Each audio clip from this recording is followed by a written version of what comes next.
Welcome to the Gavel. I'm Terry Ikumi.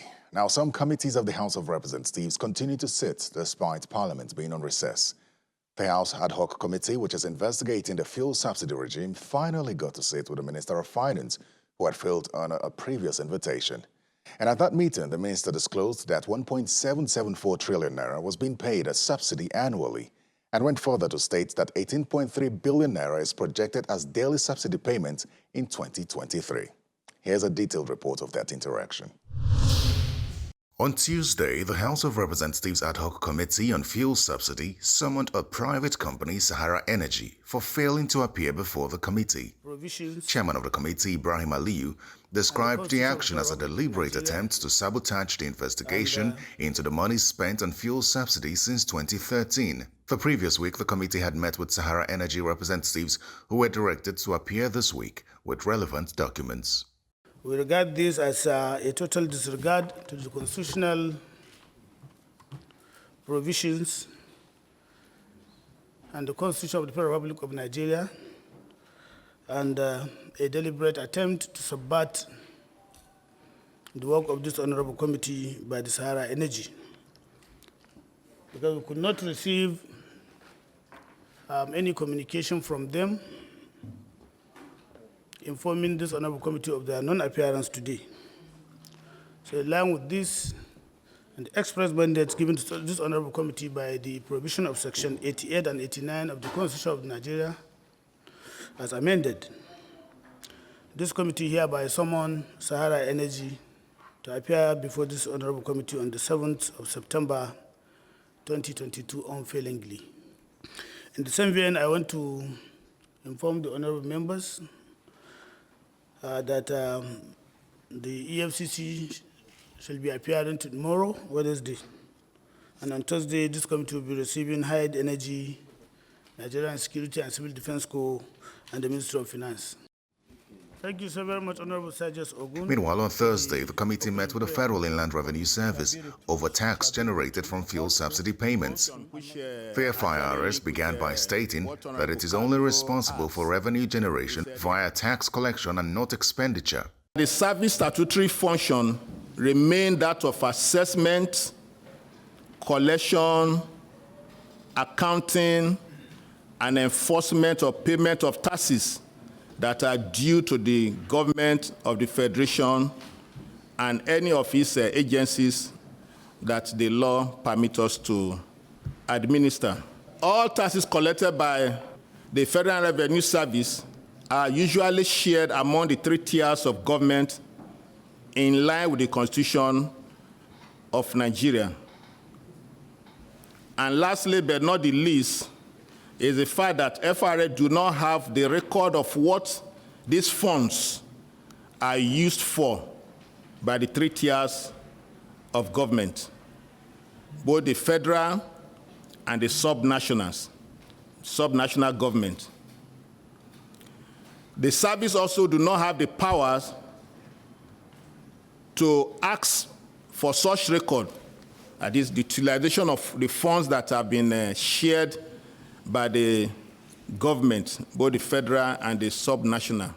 This, however, did not deter the committee from asking relevant questions. From 2013 to 2021, we need to know how much that money was, because what I want to put on record now, FIRS, because in your submission you were very brief, but we are all part of this Commonwealth.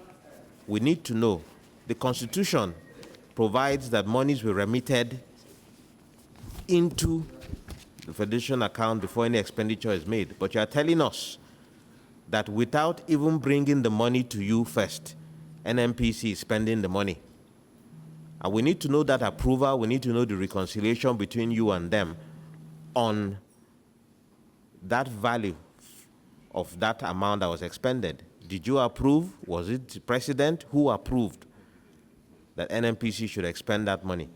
For a particular industry that takes about 6 trillion naira belonging to taxpayers, that should raise an alarm for you to beam your light into that sector.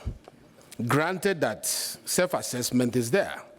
And the question I want you to note is whether between 2013 and 2021, you have had any cause, granted that is self-assessment, you have had any cause to call for an audit of any of the companies that we're going to reveal to you in the course of our investigation, who has had something to do with this oil subsidy? Have you ever called anyone to do extra audit, maybe because of the inflows that came into FIROS, was a bit suspicious? But having said that, I want to ask you this question, and that is, with respect to petroleum profit tax that he mentioned, which accrues to the federal government with regards to crude oil. I noted the question then. I said, NNPC sells crude and remits to FIROS in US dollars. Under what condition will NNPC sell such crude in Naira? Under what condition? Note it down. Secondly, have you ever kicked against this policy of selling crude in Naira instead of dollars? Number three, I want you to know this. When NNPC remits the Naira proceeds, do you collect your 4% cost of collection, that is called the COC? Do you collect it in Naira proceeds or not? We have the record of NNPC borrowing petroleum profit tax and the JV, what's it called now? JV royalty. DPR, yes, they are paying DPRO JV royalty and then JV PPT. So they are borrowing these monies to fund subsidies. So the question now is that not illegal? Because this money is the federation, like you mentioned earlier. This money should get into FAC. It belongs to the federation. So if NNPC is taking that money to fund subsidy, is that not illegal? So I've given you the actual amount of money. If you want me to mention it again, I'll mention it. Between 2018 and 2021. Do you have time frame of remittance? For example, after a month activity, or is it that at the end of the year? Let me know the time frame within which you lay hands to the taxes from the NNPC. Explain that. On the second vein, most of the members are not well abreast with the submissions of the service. Why? Because you chooses to adopt a certain format of presentation, miniature, and then you embolden it with an inscription, submission to House of Representative Committee 2022. That has made it very difficult for members to read through and understand the figures. That is what the other honorable colleague is trying to raise. And I think you have to make an eligible presentation before this honorable committee for further engagement. The racketeer that you mentioned, I may not know about that because FRS as an organization does not get itself involved in any tax revenue direct collection, because taxpayer pay money straight to the bank and it goes to CBN. For PPT, which we are saddled to administer, is paid in foreign currency, and the transaction of the currency of the transaction, and it's it's a currency of the transaction, and it remitted through CBN and get to CBN directly. So FRS doesn't have any opportunity to interface with any taxpayer in money payment. So even to get into let's get into racketeering that is being alleged here. I can tell you that for free. Number two is the cost of collection that you referred to in oil. By the FRA Establishment Act, the cost of collection is actually on non-oil. Oil is not part of it at all. And it is the National Assembly that actually appropriates that cost of collection for Federal Revenue Service for now. But oil is not a component of that cost of collection at all.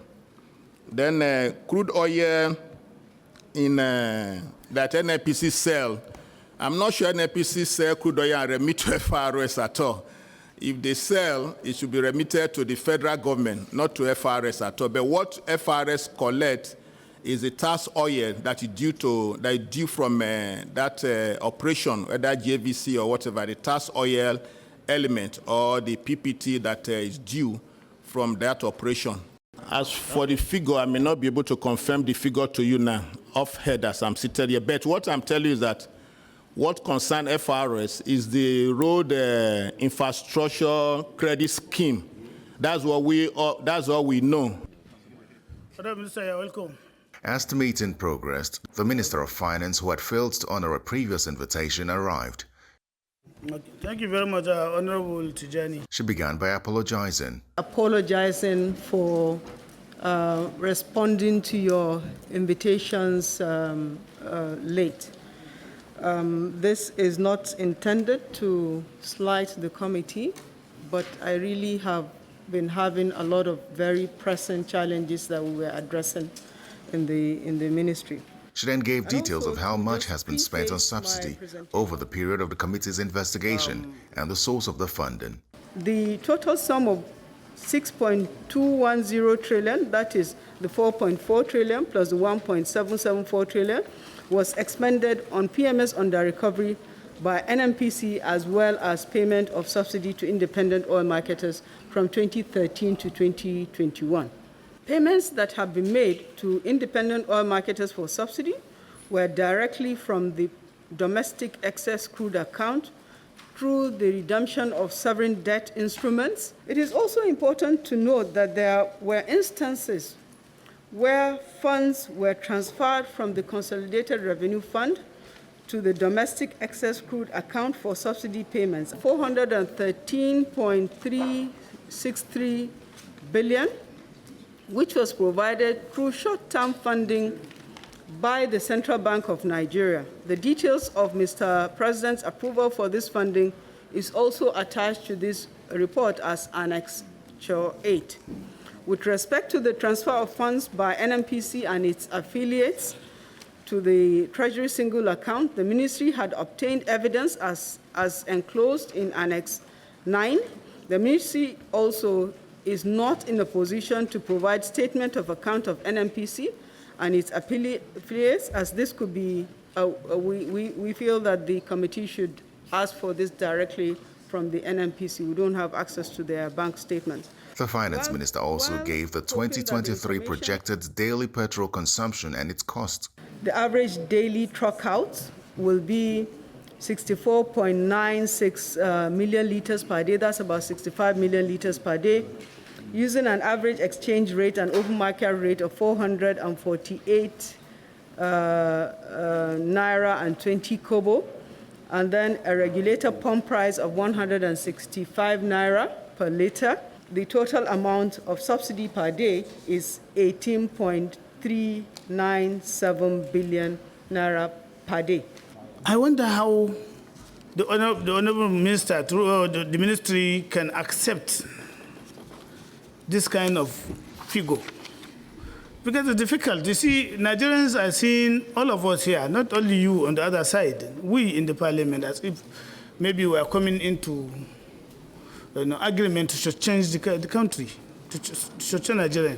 If you look at the subsidy itself, then who is it for? Is it for a common man? This subsidy is for me, you, and some of us, their own cars or motorcycles, but certainly not for the common man that maybe only needs some liters to go back to the farm. But to be honest, this figure is overblown, and I feel the ministry should have done the due diligence to be able to arrive at the, a relative acceptable consumption rate. The investigation was then adjourned till next week, as lawmakers look to continue their meetings with the marketers and regulators to confirm or otherwise the figures presented by the Minister of Finance. Welcome back to the Gavel. The Nigerian Hunters and Forest Security Service Bill is our next focus. Members of the service want the bill assented to by the President when passed by the National Assembly. Now, the bill has already been passed by the Senate, but suffered a slight setback when it was considered by the Committee of the Whole in the House.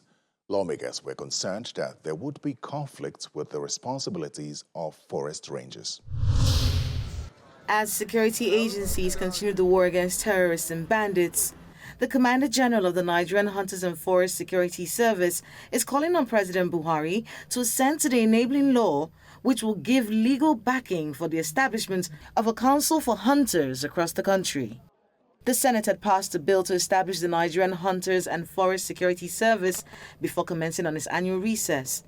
Speaking in an interview with journalists in Abuja, the Commander General of the Nigerian Hunters and Forest Security Service says if assented to, the bill will equip the agency in confronting criminals hiding in the forests and natural reserves who have been terrorizing communities across the country. If established, the Nigerian Hunters and Forest Security Service is expected to work with the police and other security agencies as a forest security network, providing information on encroachment and partner with stakeholders in community policing. Nobody entered forest or farm without the concept of Nigeria Hunter and Forest Security Service, because naturally by birth, we stayed there, we were born there, we know the languages, we know the terrains in the forest. So there's no way you can shift any sources without interconnectivity of ideas and operation. That is where hunters stand in. And you agree with me, all the security apparatus in the township, the police, the DSA, the army, none of them is replicated in the forest. So if hunter were their eyes, for example, when we work with DSS on intelligence gathering, we can also serve as an agent of police on the interagency collaboration by the time we monitor the bandit movement in the forest. And what are the NDLA? Because 80% of crimes committed in this country is under the influence of drugs. And these drugs are being planted in the forest. We dwell there, we live there. So if hunter can be commissioned by enabling law, this will empower and boost our morale to collaborate and continue with our services to humanity. I don't know the role this one would play. Meanwhile, before embarking on its holiday, the bill was considered by the Committee of the Whole in the House of Representatives. You want to set a parallel system that will be against the national, it's parallel. Because you are asking for this one. What now happens to the Nigerian army, Nigerian who are supposed to be custody of our own national security? I agree that we need to do a lot of things to sort out issues. But in trying to solve issues, we should not go to create problems. Their duty primarily is to ensure that what we have in the forest or the entire space of the forest are clearly demarcated, and the content is known. And if there's going to be any activity in the forest, you have to take permission. From before who? You carry out. Yes, that's what they do, sir. If you have to fell trees in the forest, they have to approve before you can do it. There are a lot of activities that you need to do in the forest that you need the approval of the existing, guards. Their job is not security per se, but they do get information about what is happening in the forest, which they now pass over to security to come and combat. Now, what we are having here is going to be a combat-ready body.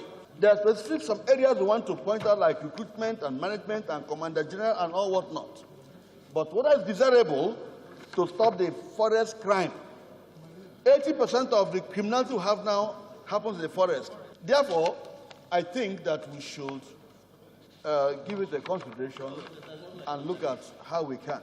Till tomorrow, Mr. Speaker, we cannot overcome the Sambisa or whatever forest. The chairman of the Committee of the Whole, Representative Ahmed Idris, expressed concern about duplication of functions.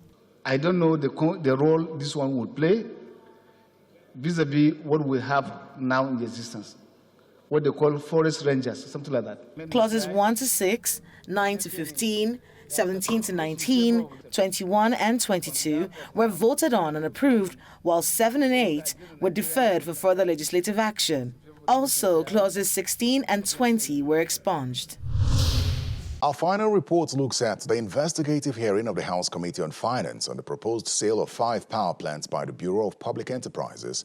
The committee is querying a contract between the federal government and an investor, leading to the payment of $33 million monthly on the Azura power plant located in Edo State.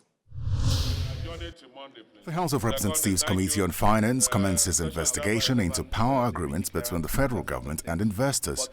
One of those invited is the Nigerian Bulk Electricity Trading Company, which is responsible for purchasing electricity from the generating companies through power purchase agreements and reselling to the distribution companies through vested contracts. You create a link. The committee began by scrutinizing the power agreement on the Azura Power Station. The records I have shows that you pay $33 million monthly, but you are saying it's $30 million. That's a huge difference of $3 million. But before you sign such agreement, do you get FEC approval? It's not an infrastructure concession. So you don't need FEC approval? No, we don't need FEC approval. You as MD of MBET and the board, what is your approval limit?